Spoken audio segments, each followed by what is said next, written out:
Sahabat Ale Media, selamat datang kembali di channel ini. Pada episode ini kita akan berpetualang ke sebuah negeri di Eropa Barat, tepatnya negara Prancis. Kita akan menyelami negeri Menara Eiffel tersebut pada masa abad ke-18 hingga abad ke-19. Dalam tajuk, Jejak Revolusi Prancis dari Monarki Absolut menuju Republik.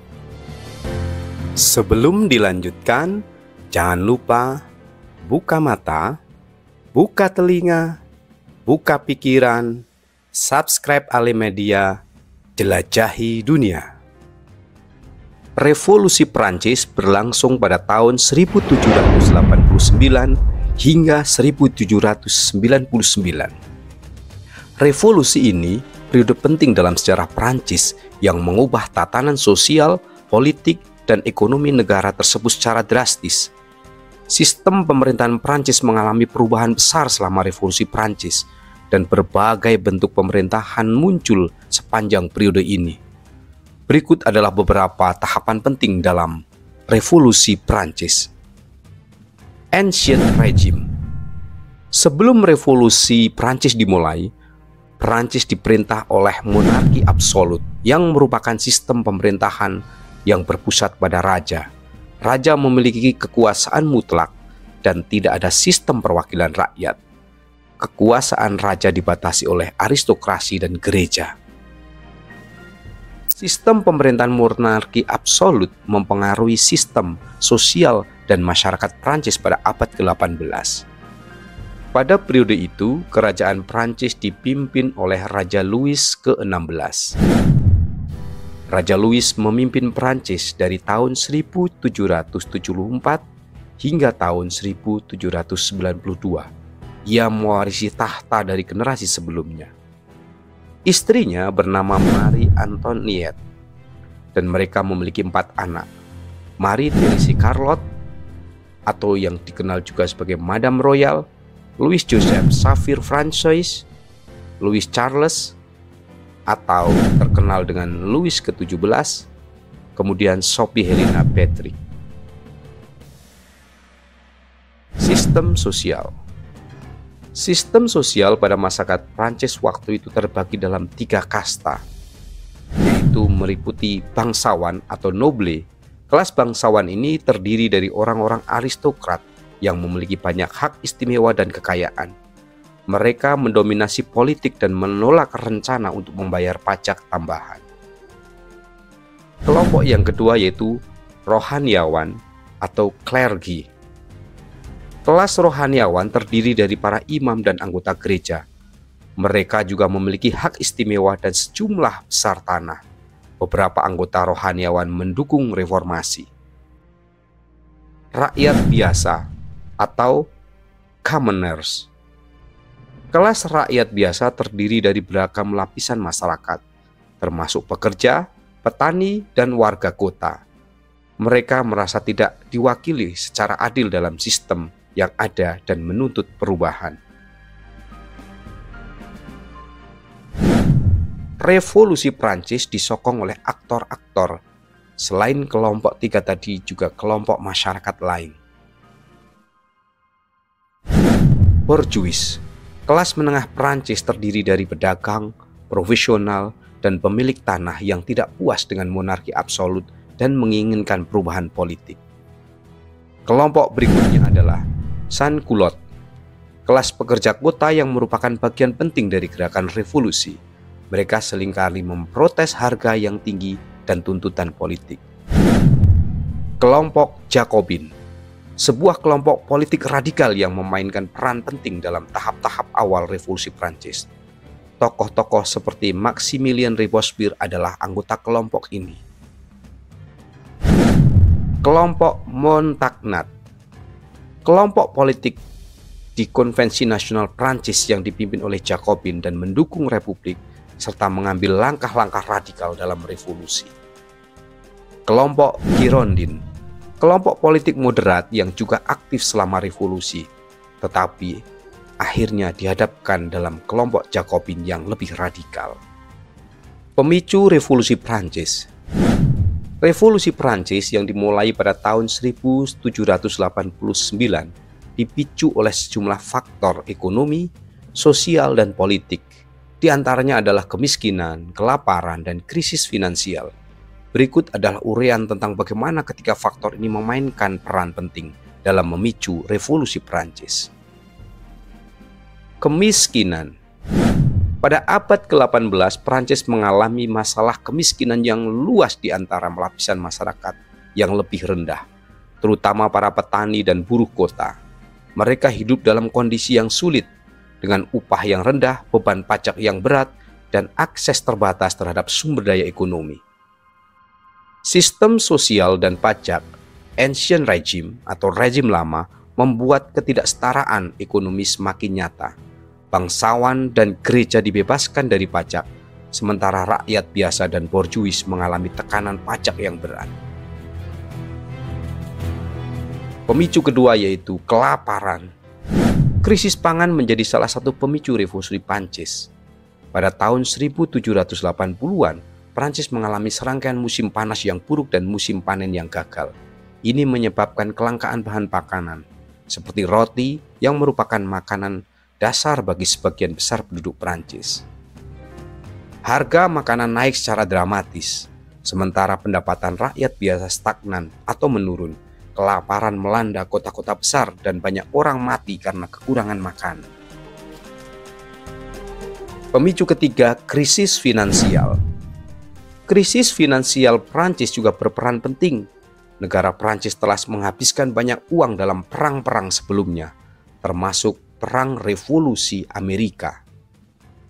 Dalam Perang Revolusi Amerika, kerajaan Prancis menjadi salah satu penyokong dalam memberikan bantuan, dan ini menyebabkan krisis di internal kerajaan monarki absolut. Akibatnya, utang negara meningkat secara signifikan dan pemerintah Prancis kehilangan kontrol dalam soal keuangan negara. Upaya reformasi pajak yang gagal oleh Raja Louis dan kelas aristokrat mengakibatkan krisis finansial yang semakin memburuk. Pemerintah terus mencoba untuk meningkatkan pajak yang membebani rakyat biasa. Ketiga faktor ini, yakni kemiskinan, kelaparan, dan krisis finansial, menciptakan ketidakpuasan yang mendalam di antara rakyat Prancis. Mereka merasa tertindas oleh sistem sosial dan politik yang ada, di mana bangsawan dan gereja menikmati hak istimewa, sementara rakyat biasa menderita. Kelaparan dan kemiskinan semakin memperburuk situasi, memicu protes dan gelombang perlawanan rakyat. Krisis keuangan dan kemiskinan. Krisis keuangan yang dihadapi Prancis pada periode akhir abad ke-18 merupakan faktor penting yang memicu revolusi Prancis. Raja Louis ke-16 berusaha untuk menangani krisis keuangan ini, tetapi tindakannya tidak berhasil dan akhirnya berkontribusi pada keruntuhan monarki Prancis. Berikut adalah beberapa langkah yang diambil Raja Louis XVI dalam upaya menangani krisis keuangan. Mengeluarkan pertemuan Estates General. Salah satu langkah awal yang diambil Raja Louis XVI untuk mengatasi krisis keuangan adalah dengan memanggil Estates General pada tahun 1789. Estates General adalah badan perwakilan yang terdiri 3 kelas sosial utama di Prancis, yaitu bangsawan, rohaniawan, dan rakyat biasa. Meskipun tujuan awalnya adalah untuk membahas masalah keuangan, pertemuan ini malah memicu perkembangan lebih lanjut dalam revolusi Prancis. Menghadapi tuntutan perpajakan. Salah satu isu utama dalam krisis keuangan adalah defisit anggaran yang besar. Raja Louis XVI berusaha untuk mendapatkan persetujuan dari Estates General untuk mengenakan pajak tambahan pada bangsawan, tetapi bangsawan menolak tuntutan ini. Percobaan reformasi keuangan. Raja Louis XVI memanggil para penasihat keuangan seperti Anne Robert, Jacques Turgot, Jacques Necker, dan Charles Alexander de Calonne untuk mencoba mengatasi masalah keuangan. Mereka mencoba melakukan reformasi seperti menghapus pajak yang tidak efisien, menggantikan sistem pajak lama dengan pajak yang lebih adil, dan mengurangi privilege pada bangsawan. Namun reformasi ini seringkali menghadapi resistensi dari para bangsawan dan tidak berhasil sepenuhnya. Pengambilan pinjaman. Untuk mengatasi defisit keuangan, pemerintah Prancis mengambil pinjaman besar, termasuk pinjaman dari bank-bank asing. Ini menyebabkan beban hutang yang semakin meningkat. Krisis keuangan memicu revolusi. Meskipun Raja Louis XVI mencoba berbagai langkah untuk mengatasi krisis keuangan, upayanya seringkali terhambat oleh perlawanan bangsawan terhadap pajak tambahan dan reformasi. Krisis keuangan yang berpanjangan, ketidaksetaraan sosial dan ekonomi akhirnya memicu revolusi Prancis pada tahun 1789.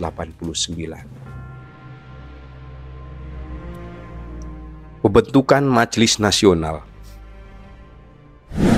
Pada tanggal 17 Juni 1789, Majelis Nasional atau National Assembly dibentuk oleh perwakilan Tiers État atau sebutan lain untuk masyarakat biasa. Di dalam Estates General, ini adalah langkah penting dalam revolusi Prancis dan terjadi sebagai respon terhadap ketidakpuasan masyarakat biasa yang merasa tidak dihormati dalam sistem perwakilan yang ada. Berikut adalah beberapa informasi penting apa yang dilakukan Majelis Nasional pada tanggal 17 Juni tahun 1789 dan siapa saja yang terlibat. Aktor utama, rakyat biasa atau Tiers État.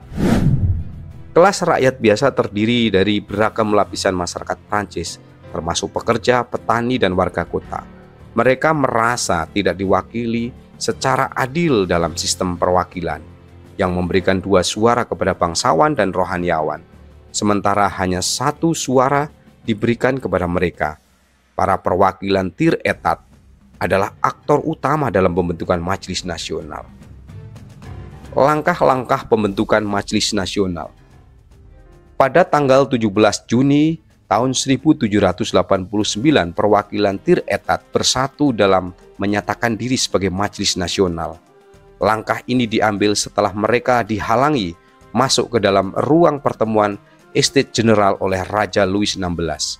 Ketika mereka tidak diberikan akses, mereka berkumpul di lapangan tenis di Versailles yang kemudian dikenal sebagai lapangan tenis Court of Art. Di sana mereka mengambil sumpah untuk tidak membubarkan diri sampai mereka telah merumuskan konstitusi baru untuk Prancis. Sumpah ini disebut Sumpah Lapangan Tenis atau Tennis Court Oath. Ini adalah tindakan yang menunjukkan tekad mereka untuk merubah sistem pemerintahan Prancis dan memberikan wakil rakyat lebih banyak dalam kekuasaan. Pentingnya pembentukan Majelis Nasional. Pembentukan Majelis Nasional pada tanggal 17 Juni tahun 1789 adalah awal dari perubahan besar dalam revolusi Prancis. Hal ini menandai titik awal perubahan dari sistem pemerintahan monarki absolut menuju pemerintahan yang lebih demokratis. Majelis Nasional menjadi pusat pembahasan konstitusi baru dan hak asasi manusia. Runtuhnya penjara Bastille. Pengambil alihan Bastille pada tanggal 14 Juli tahun 1789 adalah peristiwa yang penting dalam awal revolusi Prancis. Ini adalah simbol perlawanan rakyat Prancis terhadap monarki absolut dan sistem ancien regime. Berikut adalah peristiwa-peristiwa dalam runtuhnya penjara Bastille. Pada tanggal 14 Juli tahun 1789, kerumunan warga Paris berkumpul di depan Bastille, sebuah penjara terkenal di Paris yang juga digunakan sebagai simbol kekuasaan monarki. Warga Prancis mereka memprotes penahanan politik dan mencurigai bahwa Bastille adalah tempat penyimpanan senjata yang dapat digunakan oleh pemerintah melawan rakyat. Setelah upaya untuk mendapatkan kunci dan perundingan dengan gubernur Bastille gagal, kerumunan ini memutus untuk menyerbu benteng tersebut. Dalam serangan yang berlangsung hampir sepanjang hari, kerumunan berhasil menembus dinding-dinding Bastille dan mengambil alih kontrol atas bangunan itu. Gubernur Bastille, Bernard René de Launay, akhirnya menyerah dan benteng itu jatuh ke tangan pemberontakan rakyat.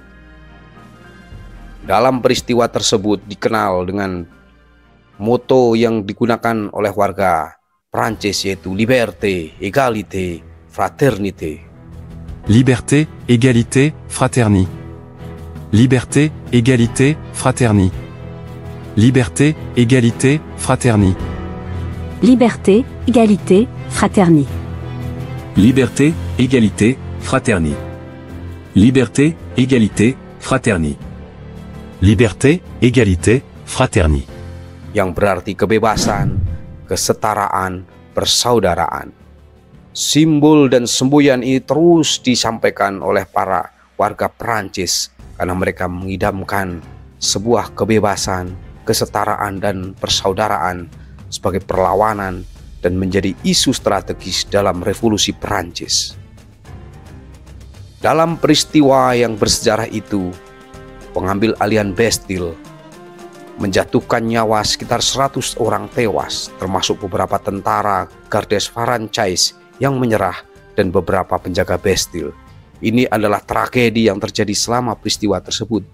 Pengambil alihan Bastille adalah peristiwa penting yang menandai awal revolusi Prancis dan mengilhami semangat perlawanan dan perubahan sosial yang mendalam di seluruh Prancis.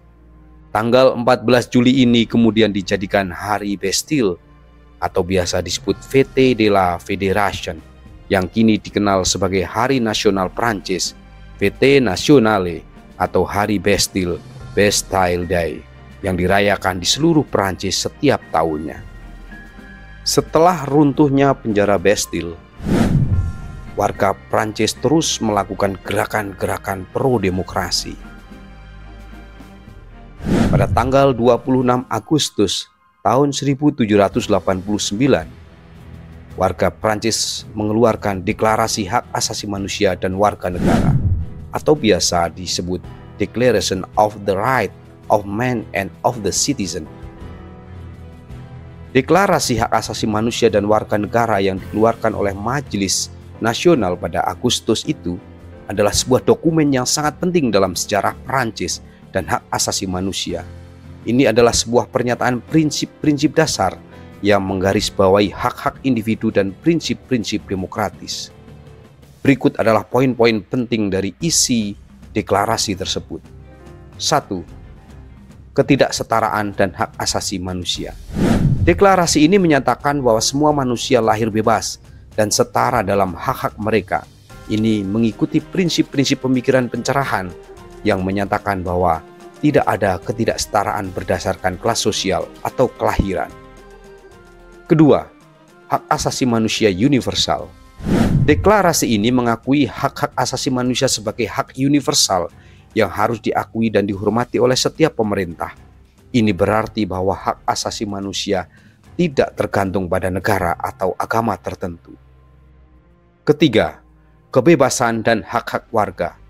Dokumen ini mencakup berbagai hak individu seperti kebebasan beragama, kebebasan berbicara, hak memiliki properti pribadi, dan hak mendapatkan perlindungan hukum yang adil. Keempat, prinsip hukum. Deklarasi ini menyatakan bahwa hukum harus menjadi ekspresi kehendak umum dan harus menjamin hak-hak individu. Ini menghilangkan konsep hukum kesewenang-wenangan yang sering digunakan oleh penguasa monarki sebelumnya. Yang kelima, kedaulatan rakyat. Deklarasi ini mencakup prinsip kedaulatan rakyat yang berarti bahwa pemerintahan harus mewakili kehendak rakyat dan harus bekerja untuk kesejahteraan umum. Deklarasi hak asasi manusia dan warga negara ini menjadi dasar bagi konstitusi baru yang sedang dipersiapkan dan menjadi panduan bagi perkembangan sistem politik dan sosial Prancis selama revolusi Prancis. Ini juga berdampak besar pada perkembangan hak asasi manusia dan konsep demokrasi di seluruh dunia.